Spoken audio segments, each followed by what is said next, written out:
Hello and welcome to Run Testers. My name's Nick and this is our first look review of the Garmin Venu X1.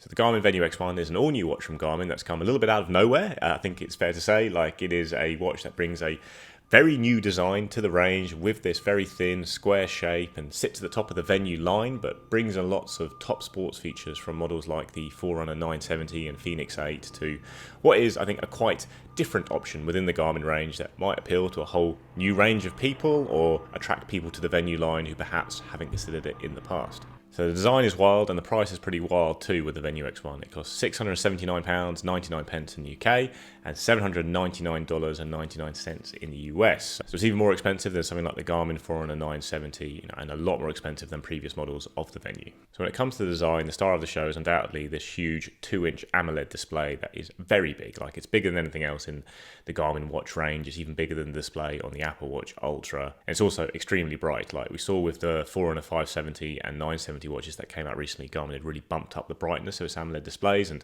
that's certainly the case with the Venu X1 as well. It's also very thin. That's probably the other really big thing about its design. It's just under 8mm thick, and you look at watches like the Forerunner 970 or the Apple Watch Ultra, those watches are more like 12mm or 14mm thick, so you are getting a very thin watch and really changes how you might expect it to feel on the wrist given that large display. The case is 46mm tall. You've got sapphire crystal used on the screen to protect that very large screen from scratches, and then you've got a titanium case back on the watch with plastic used for the bezel, which is obviously very thin indeed. You've got 2 buttons on the watch, which is in keeping with the control style of the Venu series instead of the Forerunner series where you have 5 buttons, and on the Fenix as well. You've just got 2 buttons here, but most of the time you are using the touchscreen to navigate its menus, I think it's fair to say. You've got a built-in flashlight on the watch, which you activate by holding down the bottom button. This is a feature that we've seen on the Fenix range and now the Forerunner 970 as well. It's a very lightweight watch at just 40 grams, even including this nylon band that the Venu X1 comes with as standard. You can also swap in other watch bands, as with all Garmin watches. You've got a 5 ATM waterproof rating, an Elevate Gen 5 heart rate sensor, so that's the latest model of Garmin's heart rate sensor. But interestingly, the Venu X1 will not take ECG measurements like the Venu 3 does. You've also got the usual sensors on board, like a barometer, a pulse oximeter. You can connect to external sensors via both ANT Plus and Bluetooth. But when it comes to the GPS chipset, you're not getting the option of dual band GPS on the Venu X1. I don't know if that's for reasons of space or the fact it would impact battery life too much, but the best GPS mode on this is all systems on, which is, quite rare now for a Garmin watch, especially one at this price. And I think the last watch I tested that just had all systems on was the Forerunner 165, which obviously sits at the other end of the price scale. Still a very accurate mode with Garmin watches, but it isn't dual band like you get on watches like the 970 and other sports focus watches. You've got 32 gigabytes of storage on the watch for music and indeed maps. The Venu X1 gets Garmin's full color offline maps and navigation tools like on-the-go routing and Garmin's Climb Pro tool, which is something I really like. You've also got a lot of sports features on the watch, more than you've had on past models of the Venu, which has been the more smartwatch focused line within the Garmin range. You've got things like training status, hill score and endurance score, training readiness as well. You don't get some of the new stuff from the Forerunner 970 though, like running tolerance, and there's no sign of the running economy stats you get on the 970 with the HRM 600 chest straps, but it is a sportier Venu model than we've seen in the past. You've also got a mic and speaker, which is increasingly becoming a standard thing for more expensive Garmins. You can take voice notes on the watch and give voice commands and activate your phone's virtual assistant using it. The UI in general takes its cues from the Venu series rather than the one we've seen on the Fenix 8 or Forerunner 970, but it will still be pretty familiar to anyone who's used Garmin watches recently. And then the battery life is the other big thing to talk about with the design of this watch. It's a very slim design, it's a very big bright screen, and as you'd expect, that really hits the battery life hard. Even with the screen in raise to wake mode, you're only going to get up to 8 days of battery life with this watch, and it drops to 2 days if you're using the always on display. So that is very comparable to something like an Apple Watch Ultra rather than what you've necessarily come to expect from Garmin watches. And then in activity mode, which has the always on display on as standard, you're looking at 14 hours of all systems GPS tracking. So again, a lot less than with other Garmins. This is a slightly different watch, perhaps aimed at a slightly different audience. Okay, so my first run with the Venu X1 was a pretty exploratory run around Canterbury where I was staying over the weekend. I had that on one wrist, I had the Forerunner 970 on the other, and that was paired to a Garmin HRM 600 heart rate monitor chest strap. I had both watches in the kind of always on display modes. I was using a bit of the mapping. I'll start with design, which is obviously the headline kind of story here. This is a big square smartwatch, a big screen, a thin watch, a very light watch as well. I think that was the first thing I really noticed when it actually got delivered. It just doesn't feel like there's a lot in that box, and it's very light. I do worry about whether this watch is too thin. It hasn't felt like it's, you know, not a very durable watch. It does feel well built, but I would worry, you know, does it have the same level of durability as a watch that is just a little bit thicker? Square watches, you know, we have seen them from Garmin before, the Venu SQ at the kind of more affordable Venu kind of range, that sits there. Way back, going back to the original Viva Active, we had a square smartwatch. This is very different to those watches. Screen, obviously a big square screen. You know, you're getting more screen estate to kind of show off your real-time metrics. I really appreciated it for the kind of mapping support, which is obviously very good and very rich on the Garmin watches in general. You do have that full mapping support here on the Venu SQ. You only have 2 physical buttons, very much in line with the Venu series. So I do prefer having more physical buttons, but it's kind of kept, you know, very much in keeping with the other Venu watches in terms of those buttons. You do have a flashlight there as well, which we have as a feature grown to like as a team, and it's nice to have that here. See, that's made the cut on the Venu X1 as well. From a run tracking performance, as I said, I just did over an hour of running, pretty steady pace. Heart rate performance generally looked pretty good. The graphs looked pretty good. The max heart rate readings were slightly higher on the Venu X1, but not a huge amount. I think it was 2 BPM higher than the heart rate chest strap, but the graphs looked pretty similar overall.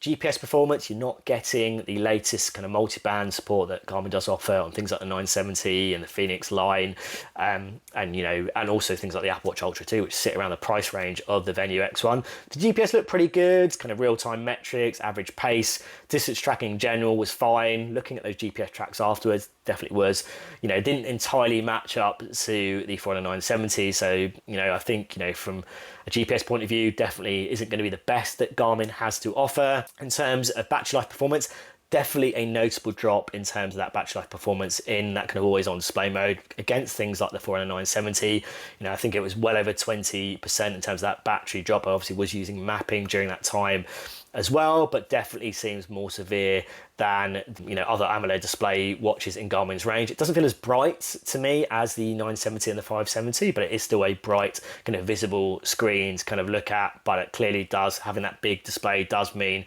it's going to hog a little bit more of that battery, and maybe a decision why that kind of multi-band kind of, you know, mode isn't there when it is a bit more battery hungry. So yeah, a good first run with the Venu X1. The run tracking performance looked very good. The design, yeah, I do like that big screen, whether it's too big and whether it's kind of maybe worryingly thin as a watch. I'm still kind of a little bit undecided on that, but in general, a solid first run outing with the Garmin Venu X1. So I've used the Garmin X1 for a couple of runs, my Sunday long run yesterday, and then an easy run today. Both times I also used the Forerunner 970 connected to the HRM 600 chest strap, so I could have a look at the heart rate stats on the Garmin Venu X1.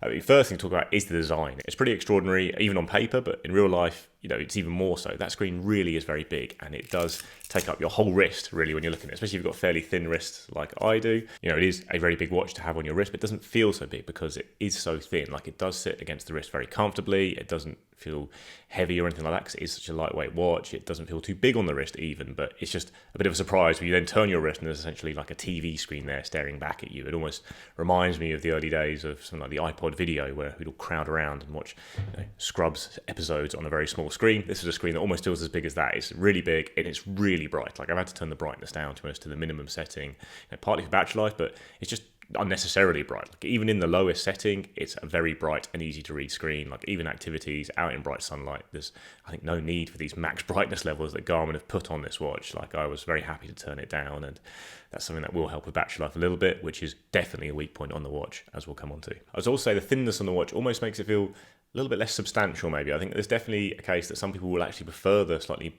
bigger feel of something like the Apple Watch Ultra, which feels maybe a little bit more premium as a result. Like, this feels very thin. It's not at all flimsy with the materials you've got here, but yeah, it doesn't feel like I say, quite as substantial as something like an Apple Watch or other big metal square watches. It feels so lightweight and thin. It's like a different experience. And the screen is fantastic on the run, I would say. Like, it's really noticeable when using maps. So on my first run with the watch, I was following a route on the Garmin Venu X1, and it does feel massive. You can put a lot of stats around the maps as well and have those on your screen. You're still getting a very clear reading of those maps when you're following a route. It reminds me of using the app Work Outdoors on the Apple Watch Ultra, where you could have quite a big map screen along with other stats on the face, and you're getting that now with this Garmin Venu X1. The square screen, I think, is really taken advantage of when you are using those maps. And it's definitely a watch, I think, that you're going to use the touchscreen a lot more. Like, I tend to use the buttons when navigating most Garmins just naturally, but with the Venu X1, it just makes so much more sense to use the touchscreen. You just do it without really thinking about it, because there's only 2 buttons and the screen is so big and pretty responsive as well when you're navigating its menus. And then on the run itself,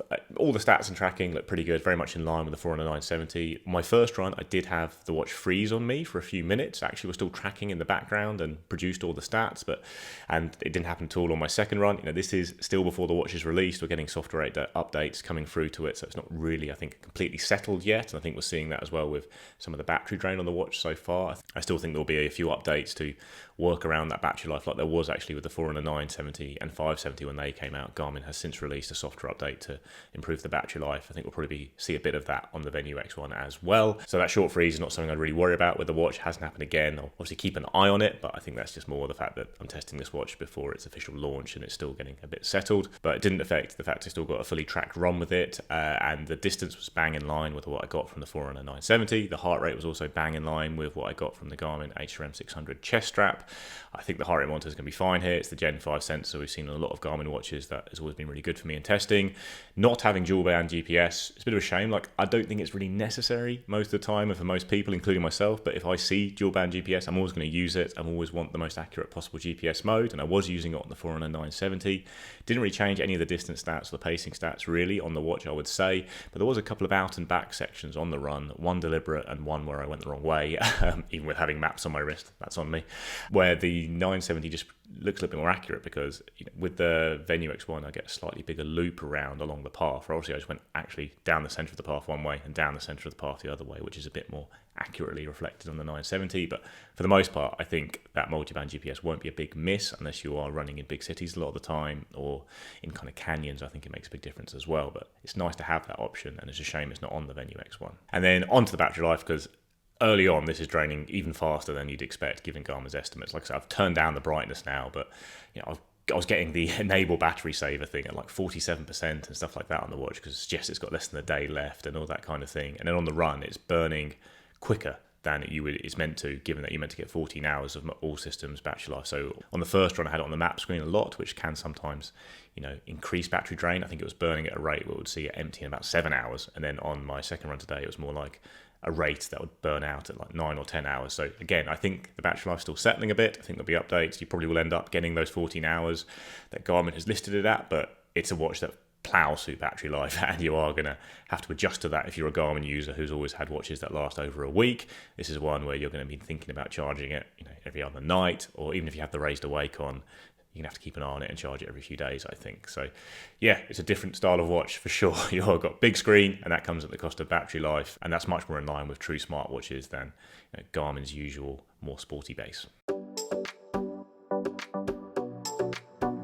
So very early verdict on the Garmin Venu X1. We've got loads more testing to do. Like I said, I still think there's a lot about this watch that's still settling down in terms of software and battery life, but this was a real surprise. Like, I think people probably think that we know lots of stuff happening behind the scenes and we always know what's coming out and that kind of thing, and it's not really the case. Like, usually with Garmin you can guess what's going to be coming out in a certain period of time based on previous launches, but we're not getting loads and loads of info ahead of time most of the time, and this was a complete surprise to me. The Garmin Venu X1 had to scramble and write up a news story very quickly, and I think it's a really interesting launch, and I think it's one that is going to probably annoy a lot of people in the Garmin user base. I'm sure there'll be lots of comments about the battery life, the slightly outlandish design and all that kind of thing, but it is going to be something that appeals to different base, and obviously there's a very big market out there that is dominated by more traditional smartwatches, especially the Apple Watch, that Garmin maybe wants to target a bit more aggressively, and this design I think probably will help them do that. Like, I've been getting opinions on this design from lots of different people every time I kind of meet someone whilst wearing this watch, and I think probably it's a bit of a self-selecting group, as in my friends and family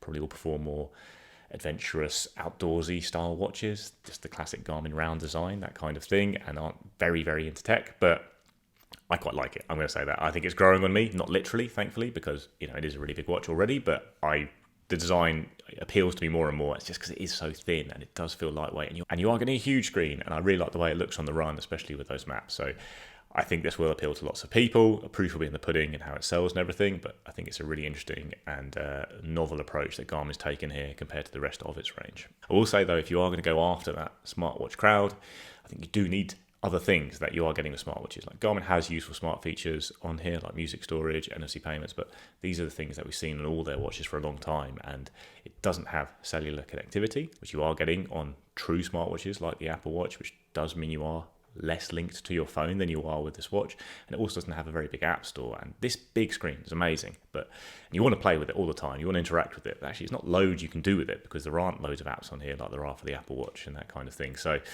yeah, I think there are some gaps there if you are going to go really after that market that you need to fill. It's not just a design thing. I think the design is great and it definitely covers off this area, and people will really like it if they like that kind of smartwatch design, but you are still lacking things that you are getting from those smartwatches with those huge app stores and cellular connectivity. But yeah, it's a really interesting launch. I'm looking forward to testing it more. I like having it on my wrist, perhaps a little bit to my own surprise because it is so big, but it doesn't feel big on the wrist because of the thin design. And yeah, I've enjoyed using it so far and look forward to doing more testing. So some initial thoughts on the Garmin Venu X1, and this has definitely been a bit of a curveball from Garmin. That's fair to say. I don't think anyone really expected this watch to be announced or even exist. And given that we spent time with Garmin a few weeks ago, we had no idea this watch was coming. Now, what it makes me think about is the Garmin Fenix kind of launch recently, where Garmin quietly kind of announced a Garmin Fenix E model, which was kind of positioned to, from a price point of view, to go up against things like the Apple Watch Ultra 2 quite clearly. Now, it was a slightly kind of mixed experience using the Fenix E. Didn't really give you the best of a Fenix. The Venu line is very much Garmin's smartwatch line, and what we're getting now is a clear kind of alternative to the Apple Watch Ultra 2. That's how I see it. From an Android point of view, we haven't really had a really compelling alternative to the Apple Watch Ultra 2. This could well be it for a lot of Android users. So that's something to definitely kind of factor in here. What I'm seeing so far, design, I am on the fence about it. The run tracking performance generally looks pretty good, but you're not obviously getting the best in terms of the features that you do have available on Garmin watches. You're not getting the best GPS support. You're not getting the newest kind of training analysis and metrics, which we are seeing on things like the Forerunner 970, which sits around the same price as the, or is a little bit more expensive than the Garmin Venu X1. So I do think there's some things I like so far about the Venu X1. There's still a lot of things I'm still a little bit on the fence.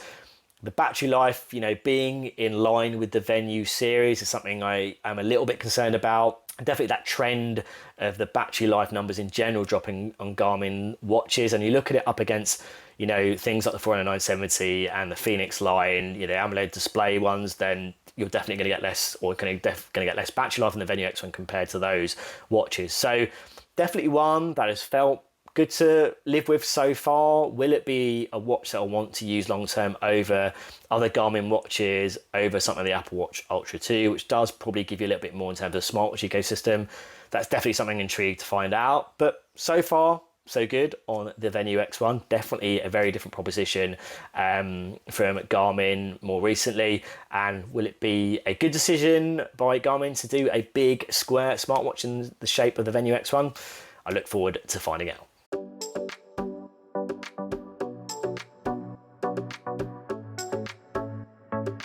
That's our first look at the Garmin Venu X1. Let us know what you think in the comments below. Please like and subscribe, ring the little bell, and we'll see you next time.